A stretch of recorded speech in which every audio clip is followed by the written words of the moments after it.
Son las 10 de la noche y es la hora de opinar. Hoy con Alexandra Zapata, investigadora del INCO, analizaré los resultados de la prueba Planea, en donde los alumnos de tercero de secundaria salen muy mal parados.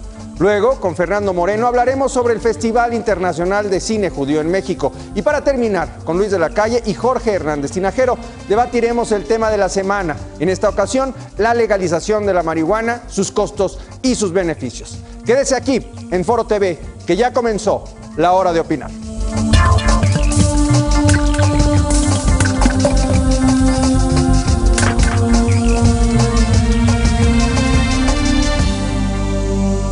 Más de la mitad de los alumnos de tercero de secundaria no domina siquiera los conocimientos básicos de matemáticas ni lenguaje y comunicación, al haber obtenido bajos puntajes en la prueba Planea 2017, aplicada por el Instituto Nacional de Evaluación de la Educación.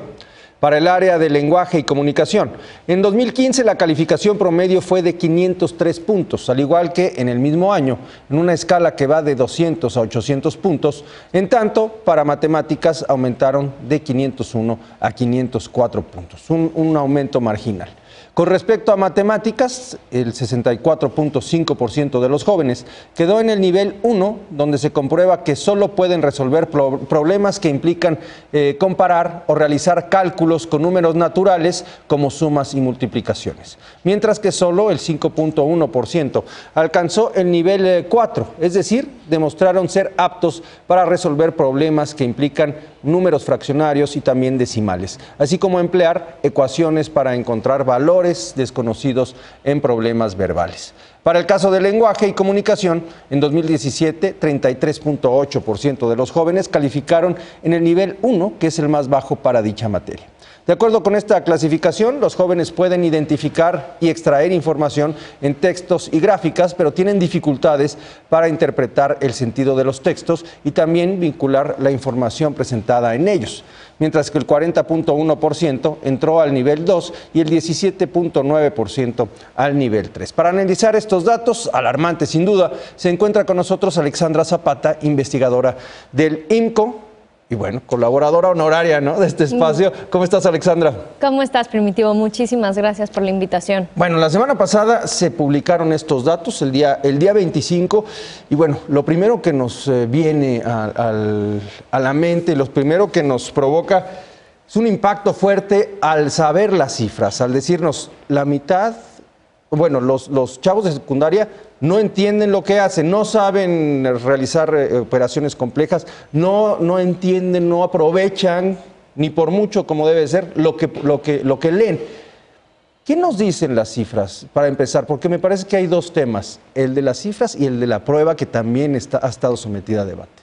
Sí, sin duda, Primitivo, y creo que el INEE, el Instituto Nacional para la Evaluación de la Educación, lo dice muy bien en su boletín de prensa que publicó ese día, que es literalmente: la educación no está ayudando a resolver el problema de pobreza en México, en el sentido de que un joven que ingresa a la escuela probablemente se mantenga en este círculo vicioso de que los jóvenes con menores oportunidades en su hogar están recibiendo peor educación, y eso los va a mantener en ubicados en esa esfera de pobreza probablemente durante el resto de su vida.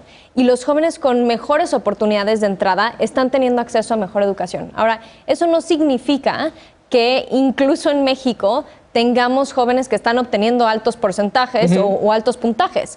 Podemos hablar de que en términos generales de educación pública y educación privada, todo está muy mal, pero la educación no está sirviendo para generar un círculo virtuoso en donde un joven que accede a la educación pública en nuestro país tiene oportunidades de desarrollo y que eso ayuda a romper el círculo de pobreza. Entonces, el hecho de que el INEE lo pone tan claro ya es alarmante. Ahora, ¿de qué estamos hablando un poco para contextualizar estos datos? Las pruebas tienen 4 niveles de logro. Uno es el más bajo, que literalmente, Primitivo, quiere decir que no tienen ni los aprendizajes mínimos indispensables para poder decir que cumplieron con ese ciclo escolar, es decir, en este caso secundaria. El 65% de los jóvenes evaluados a nivel nacional quedaron en este nivel más bajo, 65%. absolutamente reprobado en matemáticas. La mayoría es como si se sacara un 2.5, un 3 en un examen. El siguiente nivel del logro 2 sería todavía por abajo de lo esperado para ese nivel, pero bueno, un poquitito mejor. Pero sigue siendo reprobado, digo. Sigue siendo reprobado. 3 y 4, que es donde estaríamos o quisiéramos ver a más jóvenes, los porcentajes son bajísimos. Entonces, ¿qué expectativa podemos tener de un joven que sale de la secundaria sin rastro de los conocimientos y las habilidades que se esperan para secundaria? ¿Cómo va a ser su desempeño en prepa? ¿Podemos esperar que las preparatorias cambien esto o no? Y si no lo están cambiando, entonces, ¿con qué nivel van a graduarse de la preparatoria? ¿Se puede cambiar cuando entras a la preparatoria ya todo este retraso que traes, todas estas carencias que vienes arrastrando? Porque el que llega a tercero de secundaria en estas condiciones no es porque en tercero de secundaria se le haya olvidado lo que aprendió antes, ¿no? Exactamente. Refleja un rezago que empieza desde preescolar, todo primaria, y que difícilmente las preparatorias pueden hacer algo al respecto. No se diga después tratar de entrar a educación superior si esa fuera la decisión de los jóvenes. Ahora, hablando sobre el diagnóstico y este derecho a tener un diagnóstico antes de tercero de secundaria, sí me gustaría poner sobre la mesa el tema de la cancelación de la prueba planea censal y anual, Primitivo.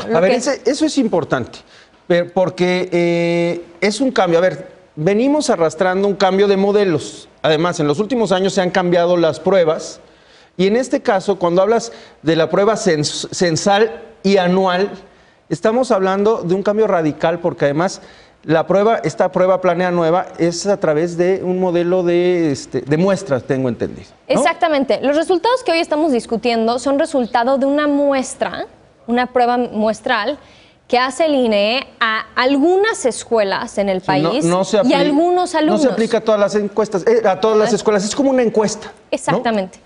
Ahora, ¿por qué a la sociedad civil, a Mexicanos Primero, a México Evalúa, al IMCO nos preocupa esto? Porque durante mucho tiempo, y tenemos que recordar que antes de Planea estaba la prueba Enlace. Enlace arrancó en el 2006 y empezó a generar un espacio para que los padres de familia, los maestros, los alumnos, tuvieran un diagnóstico de cómo iban. Y cuando arrancó Enlace, se evaluaban los últimos 4 años de primaria, tercero de secundaria y después tercero de prepa. Ahorita ya estamos solo viendo resultados, en este caso, de tercero de secundaria y ya ni siquiera censales. Esto quiere decir que no todos los alumnos de nuestro país tienen un diagnóstico, que los papás de los alumnos de México no saben necesariamente dónde están parados sus hijos. Yo como padre de familia no tengo ningún parámetro para saber si mi hija particularmente está en un buen nivel o está del nabo. Exactamente. Un maestro ya no sabe qué resultados obtuvo su salón y, más importante aún, Primitivo, los directores de las escuelas ya no tienen elementos para entender qué está pasando en las aulas, cómo pueden mejorar, cómo pueden responder a los rezagos o a los logros de los diferentes salones. No podemos ahora detectar buenas prácticas. Entonces, cuando tú tienes resultados al final del año, puedes detectar que a lo mejor un maestro implementó una nueva práctica que cambió por completo los resultados de su salón comparados con otros salones.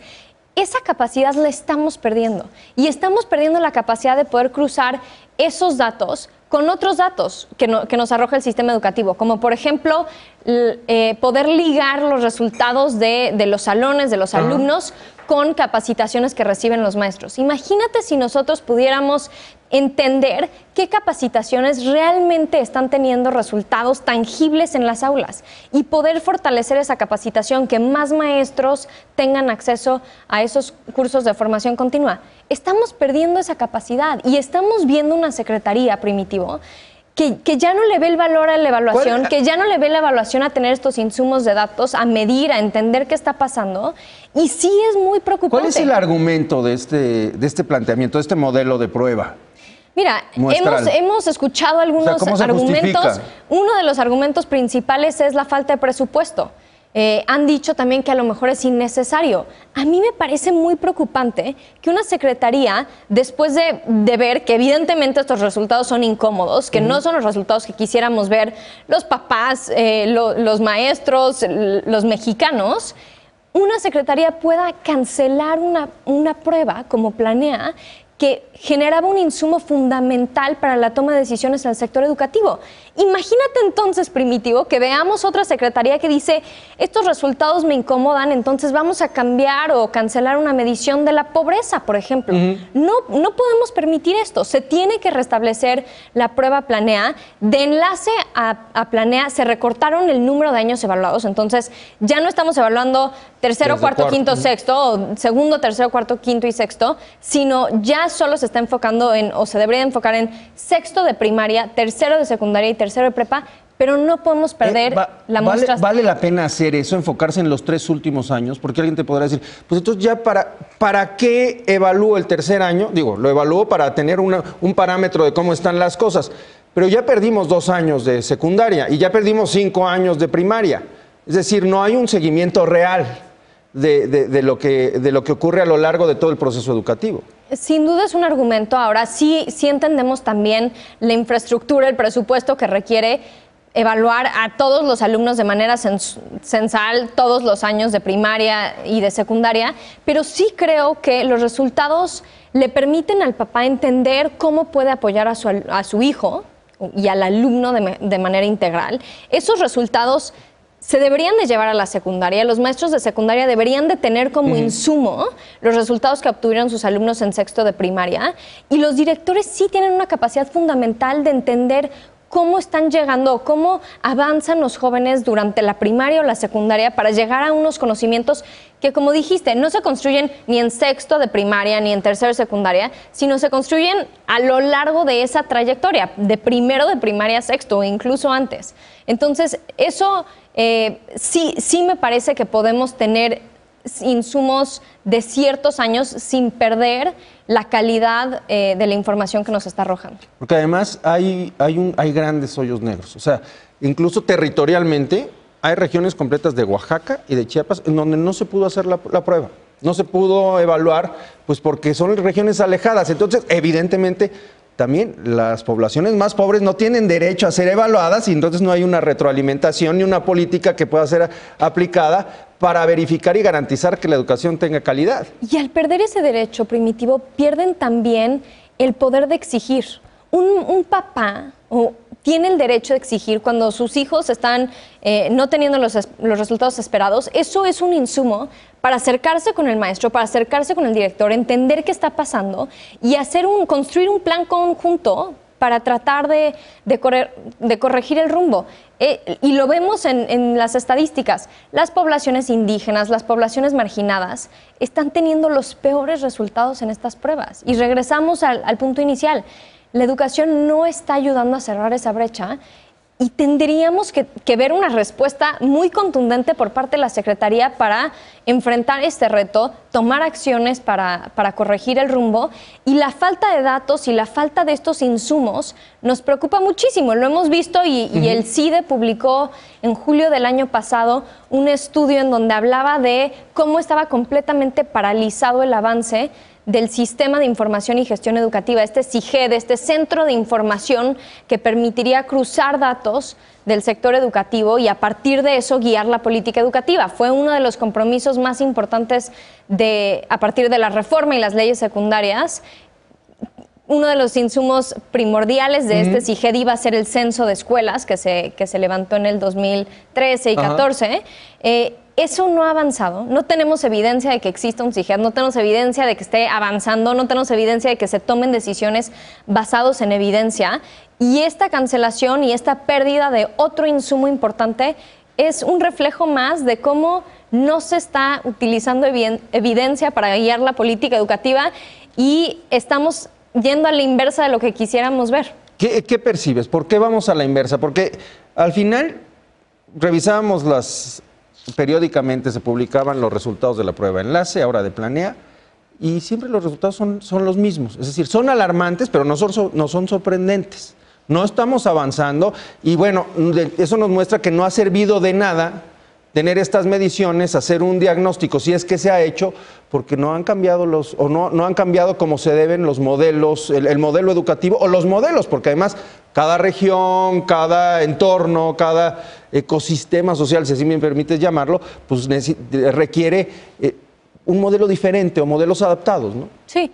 Y sí, tienes razón, lo que hemos visto es un sistema educativo completamente estancado, lo vemos en Planea, lo vemos también en la prueba PISA, que es una prueba internacional que se hace cada par de años, y lo que vemos es que no hay cambios. Ahora, el hecho de que no hay cambios y que no estamos pudiendo avanzar para ver cambios concretos, y no solo, y si pensamos en política educativa, a veces hablamos de estos grandes cambios legislativos. Lo que tenemos que empezar a ver es cómo estos cambios se traducen en diferencias en el aula, porque al final, si eso no se refleja en mejor aprendizaje de los alumnos, entonces no sirve para nada.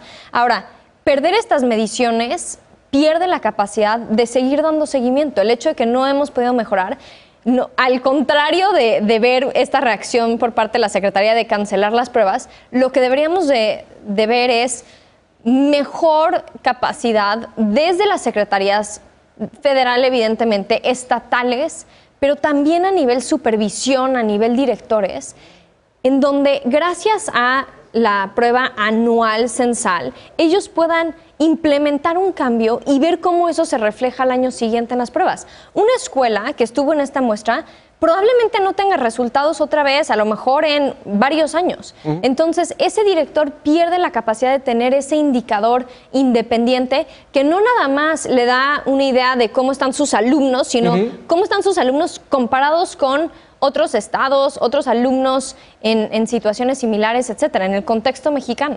Pues es una doble tragedia, porque sabemos que estamos mal, pero no sabemos qué tan mal estamos, porque no es confiable la práctica ni la base de datos. Alexandra, ¿qué hay que hacer ya para concluir? Hay que exigir, junto con las organizaciones de la sociedad civil, hay un boletín de prensa reciente, Mexicanos Primero, queremos ver que se vuelva a aplicar la prueba censal anual de Planea, es fundamental. Y necesitamos construir esa exigencia desde los padres de familia. Ellos y los alumnos tienen derecho a este insumo, a este diagnóstico individual. Y creo que eso es lo que tenemos que empezar a ver y ojalá así sea. Usamos mucho esta frase en el INCO que es: lo que no se mide no le importa al gobierno. Lo que no se mide no se puede mejorar. Y si no se mide no le importa al gobierno. Y eso no puede pasar con la educación. Muy bien. Entonces, ahí estamos. Ahí estamos. Gracias, Alexandra, como siempre. Gracias a ti, Primitivo. Buenas noches. Hasta pronto. Vamos a hacer una pausa. Regresando, estaremos con Fernando Moreno. Hablaremos sobre el Festival Internacional de Cine Judío en México. Quédese aquí en Foro TV, que ya continúa La Hora de Opinar.